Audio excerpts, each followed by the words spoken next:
Donc là, c'est un des poulaillers. Donc là, c'est le poulailler en deuxième âge, on va dire. Une fois que les poussins sont devenus assez grands pour être mis en extérieur sans chauffage. Et là, ben, après, ils grandissent bien. Ils ont un très grand parc pour eux. Parc dans lequel il y a les ruches. La pression du frelon asiatique peut être très embêtante, hein. Et là, l'idée, c'est que les poules, de temps en temps, aillent me picorer quelques frelons asiatiques. Ça se voit beaucoup sur les réseaux. Pour l'instant, je n'ai pas constaté une grande appétence. On va voir, il faut les habituer. Sur le chat, tu veux y faire du légume après au milieu des arbres? J'ai eu fait du légume là avant j'avais plus de production légumière, donc j'y faisais tout ce qui était poireaux, patates, choux, ce qui est des légumes où il faut de la surface. J'ai arrêté, j'ai plus besoin maintenant de ces volumes là, donc là c'est uniquement. Alors ce que je fais un petit peu c'est des légumes secs. J'essaye de faire un peu de légumes secs, encore une fois pour diversifier la gamme. Donc j'ai fait des lentilles l'année dernière, j'en ai eu un petit peu. Le souci derrière c'est faire le tri. Ouais, c'est ça. Il faut une trieur, une trieuse. J'ai pas, surtout en optique parce que pour la conso humaine il faut même une trieur assez performant. Et j'ai pas ce qu'il faut. Donc là j'ai trouvé quelqu'un, mais c'est compliqué de trouver un moment où lui est dispo et moi aussi pour faire trier mes récoltes. Donc on va passer par là, on va passer comme ça devant la serre à plants. Je fais une partie de mes plants moi-même.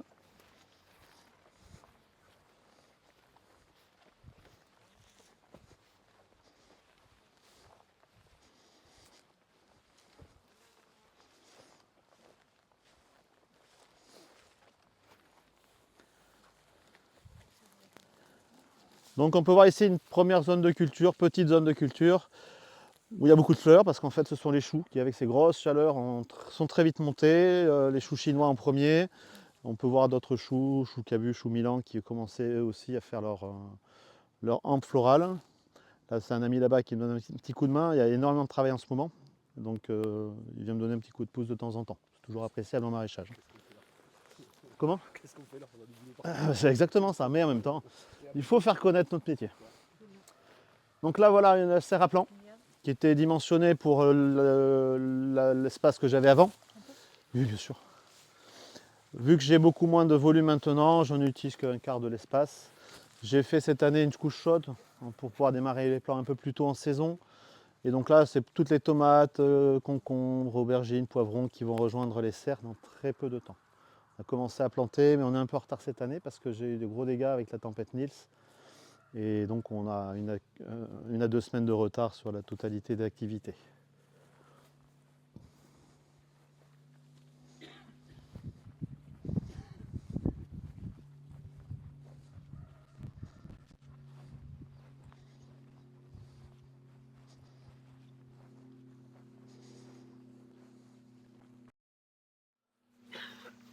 On a ici 2 bitunnels de 1000 m² chacun. Donc on en parlait tout à l'heure, hein, la résilience par rapport au dérèglement climatique, là on est en plein dedans.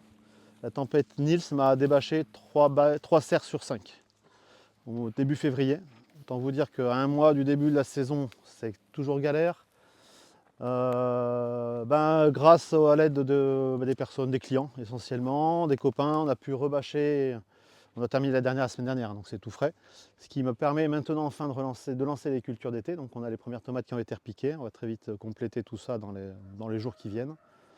Il reste encore les légumes d'hiver qui eux souffrent parce qu'il fait trop chaud. Malheureusement, 30 degrés pour un début avril. Les choux sous les serres, les épinards, ils n'aiment pas du tout ça. Donc je vais les perdre assez rapidement à moins de les vendre très vite. Donc ça fait partie des difficultés du maraîchage, d'avoir tout le temps du légume en volume suffisant. Donc ces 2 serres ont été rebâchées, donc c'est du plastique tout neuf, ce qui est très pratique. Comme ça les plantes vont profiter à 100% de la luminosité. J'ai d'excellentes fraises, tout ce qui est légumes ici est très très bon. Parce que le limon est très favorable au côté organoleptique des légumes. C'est compliqué à travailler, c'est un sol qui est très très compliqué à travailler, très difficile à maîtriser. Mais par contre, une fois qu'on y arrive, on a une qualité de légumes assez exceptionnelle. Donc j'en profite quand j'en ai, je sais que les retours clients sont toujours excellents. Mais voilà, il se mérite. Le travail à fournir, notamment en désherbage, est très important. En bio, on est obligé de faire des rotations. Donc là, on a à gauche la serre qui va accueillir tous les cucurbitacées, c'est-à-dire les melons, les pastèques, les concombres, les courgettes, celle-là. La première là-bas, là où on a vu, c'est ce qui va accueillir les solanacées, donc tout ce qui est tomates, poivrons, aubergines. Et tous les ans, on change les cultures de zone. On peut voir donc là, c'est ce que j'appelle la zone maraîchère, qui fait à peu près 4 hectares, que j'utilisais pour moitié il y a quelques années, quand j'avais plus de volume. Et je n'utilise même pas un quart actuellement pour faire les légumes d'été en extérieur. Là, j'ai réussi enfin à reprendre un peu le sol. Donc on peut voir, il y a 2 jours, c'était trop humide. Vous voyez une biche qui court là-bas. J'ai des dégâts biches, hein, effectivement. Et là, qui est déjà trop sec. En 2 jours, le sol est devenu trop sec. Je ne peux plus le travailler. C'est terminé. Et hier, heureusement, j'ai pu faire ce qu'il fallait. Ça devrait pouvoir aller. Le limon, ça sèche en 2-3 jours. Une fois c'est sec, c'est du caillou. Donc on ne peut plus rien faire. Donc voilà, c'est vraiment, comme je vous disais, un sol généreux, mais capricieux. Je fais un C'est limono-argileux. limon.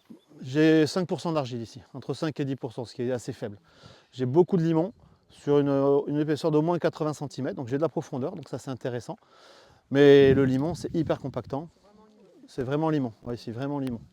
Donc, très peu de sable aussi. Très peu de sable également. Voilà. Donc voilà, généreux mais capricieux. Franchement, c'est typique de ce genre de sol. Où quand j'ai des fenêtres météo, comme ce week-end, ben, c'était sur le tracteur, voilà, faut pas les rater. Sinon après c'est fini. Il faut que je réarrose dessus, c'est pas l'idéal, mais malheureusement des fois il n'y a pas le choix. Donc là ici on peut voir la zone maraîchère que j'ai implantée en arbres fruitiers sur la totalité de la surface. Alors c'était la première plantation qu'on a fait il y a 6 ans, 7 ans, où j'ai testé un peu tous les fruitiers qui ne se faisaient pas forcément chez nous, pour voir si on pouvait adapter quelques variétés au secteur.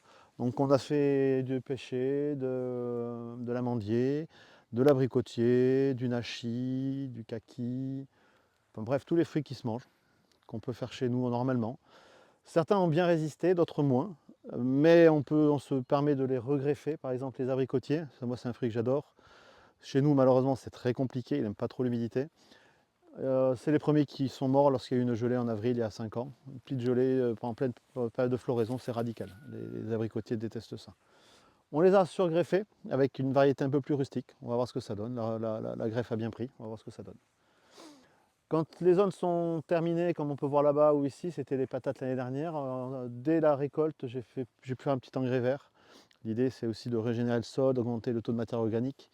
Ici, là, le propriétaire avait fait 20 ans de maïs, ce qui fait que c'était un sol qui était sacrément appauvri, parce qu'il n'a pas de pratique d'engrais vert ni quoi que ce soit, ce qui fait que le taux de matière organique était assez faible. Donc moi, j'y apporte le fumier de mes poules, mais en quantité faible pour l'amendement, mais beaucoup de matière organique compostée, comme des composts d'engrais verts, tout ce que je peux composter, on verra là-bas, il y a des tas en train de se composter, que je mets dans mon sol dès que je peux. En priorité dans les serres, des zones où je cultive énormément. Et dès que j'ai un peu de temps, un peu de matière, j'essaie de les mettre sur les zones que je cultive aussi. Moi j'ai un potentiel ici énorme en termes de surface, de sol intéressant. On était 5-6 à travailler ici, 4-5 à travailler ici il y a quelques années. Donc là j'ai tout arrêté parce que financièrement avoir des employés c'est très compliqué dans l'agricole. Mon idée, ça serait à terme de trouver des personnes avec qui m'associer pour pouvoir soit faire d'autres ateliers, soit améliorer les ateliers actuels. J'ai fait une expérience il y a quelques années d'association, ça n'a pas fonctionné, mais je ne perds pas espoir. Je pense qu'ici, il y a tout ce qu'il faut pour se faire plaisir à plusieurs sans aucun problème. Le fait d'être à Sarcasté, on a autour pas mal de monde qui pourrait être potentiellement intéressé pour acheter des produits de la ferme. Donc il y a un potentiel, que ce soit en surface ou en client, qui est relativement intéressant. Il reste juste à trouver les bonnes personnes maintenant avec qui travailler. Je suis vieux mais pas encore trop, donc j'ai espoir que d'ici quelques années, je puisse trouver des gens avec qui faire perdurer cette exploitation. On peut aller voir si vous voulez rapidement les ateliers avec les poussins et les jeunes, voir les tas de compost. Toi qui étais dans la pédagogie. J'y suis toujours. Toujours. Toujours, j'enseigne 2 jours par jour. Pédagogique. C'est un pédagogique bien sûr, mais ça demande des financements pour la mettre aux normes entre guillemets, pour accueillir du public. Et financièrement, c'est pas possible actuellement. Mais j'accueille de temps en temps ma classe. Je prends la responsabilité d'amener mes élèves ici. J'accueille de temps en temps dans le cadre avec Ecocène qui m'a fait venir également des écoles, des classes. Donc, ces dernières fois c'était axé autour de l'élevage des poules, mais sur les légumes, il y a plein de choses qui peuvent être faites en fin pédagogique.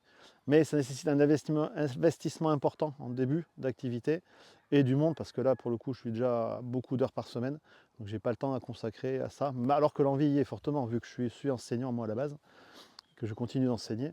Mais j'aimerais bien développer une activité pédagogique. Les classes que j'ai reçues ont trouvé le lieu très très intéressant.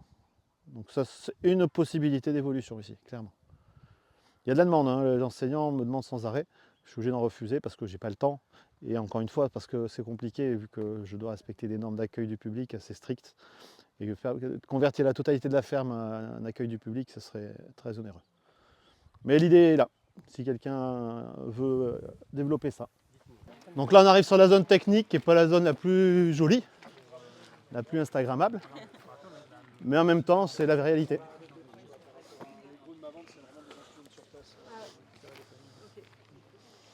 Tiens, Julien, je sais pas quoi faire, j'ai quelques plans à mettre. Ah tiens, c'est bizarre moi aussi. Les oignons ils sont en train de s'échapper comme pareil. Ouais, et alors j'ai préparé le sol, donc j'espère les faire avant ce week-end. Parce que là, il commence à souffrir. Bah voilà, moi je suis en train de préparer le. Enfin, Ben. non, là je suis là et j'ai du monde qui travaille. J'ai les stagiaires, j'ai de la chance. Ah, c'est bien, les stagiaires. On va savoir encore des ateliers.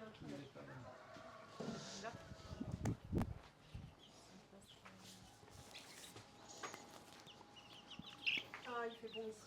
Il fait meilleur hein, dans les granges, on est d'accord. Hein. Ouais. Ça commence à taper dehors. Oui, chouchou. Alors, comme je t'expliquais tout à l'heure, ils ont un peu peur, mais ça va, ils vont se calmer. Je fais mes propres poussins, ce qui me permet de choisir les races, d'avoir un peu de poulet à vendre pour la chair, des poulets de qualité, parce que généralement, les anciens, quand ils faisaient des races autrefois, ils sélectionnaient sur la qualité de la chair et la quantité d'œufs à pondre. Et donc là, je fais 5-6 races différentes, ce qu'on appelle à double fin, c'est-à-dire qu'ils sont à la fois bonnes à manger et relativement bonnes productrices d'œufs. Donc là, je teste, c'est un test, celle-ci, c'est une race qui s'appelle la Sussex, très connue chez les Bardéens, et qui devrait, j'espère, me donner dans quelques mois des œufs et voir un peu de poulet à manger ou à vendre. J'ai une couveuse, donc ça me permet de sélectionner moi-même les œufs que je veux faire éclore. Je fais grandir. Là-bas au fond, si vous voulez qu'on aille voir un peu, mais il faut traverser. Là où le deuxième âge, où il passe du stade de poussin à jeune poulet. Et après, comme je vous ai expliqué, une fois qu'ils sont suffisamment emplumés, ils peuvent aller à l'extérieur, plus besoin de chauffage, surtout en cette saison. Et donc ils finissent leur grandissement dans une zone extérieure herbagée. Et après, on sélectionne la mâle d'un côté pour l'abattoir régulièrement au Vic-Bill, hein, comme André l'expliquait tout à l'heure, et les femelles à la ponte.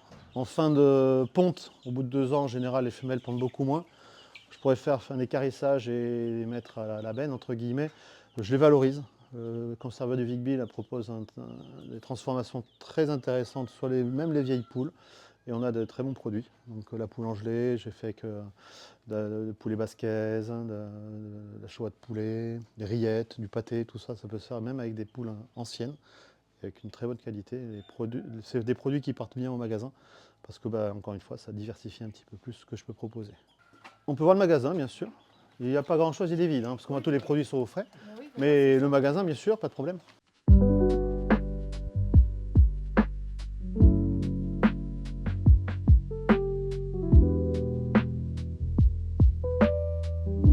Mais en excellent état, parce qu'il est toujours très bien entretenu. Et donc, c'est très frais. Pour l'été, c'est agréable, c'est génial. Exactement. Avec un parking suffisamment grand là-bas, une zone sécurisée pour les gamins à côté quand les parents viennent avec des petits. Et donc ici, je propose mes légumes, un peu d'achat-revente comme j'expliquais sur des fruits que je ne produis pas encore mais que j'espère produire bientôt.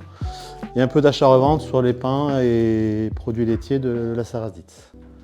Depuis quelques mois, je me suis mis aussi à travailler avec Murati, qui est un artisan pastier d'Artigues-Loutan, qui propose des pâtes fraîches, donc je propose aussi à la vente, et des pâtes sèches. Donc là encore, l'idée de valoriser un paysan, alors pas paysan producteur, mais un artisan qui fait des pâtes d'excellente qualité. Après ici, toute partie commercialisation, quoi. L'intérêt, c'est que j'ai pas besoin de la démonter tout le temps, comme je faisais les marchés avant. C'est en place, j'ai la mise en place qui doit se faire comme sur un marché, mais j'ai pas de transport, j'ai pas de livraison à faire, donc là je gagne un temps assez important. Et j'ai pas eu de bâtiment à faire ni quoi que ce soit, un peu de travaux, mais qui ont pu se faire, une mise aux normes électriques, indispensable.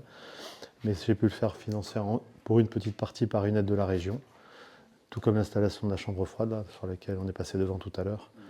Il y a eu des aides il y a quelques années, où ils prenaient en charge un tiers à peu près de l'investissement, ce qui m'a permis de mettre à jour au niveau électrique la ferme, acheter du matériel de commercialisation comme les ordinateurs avec le logiciel qui allait avec. Et donc, comme j'expliquais, la chambre froide. Stéphane, la ferme des Luys à Sarcasté.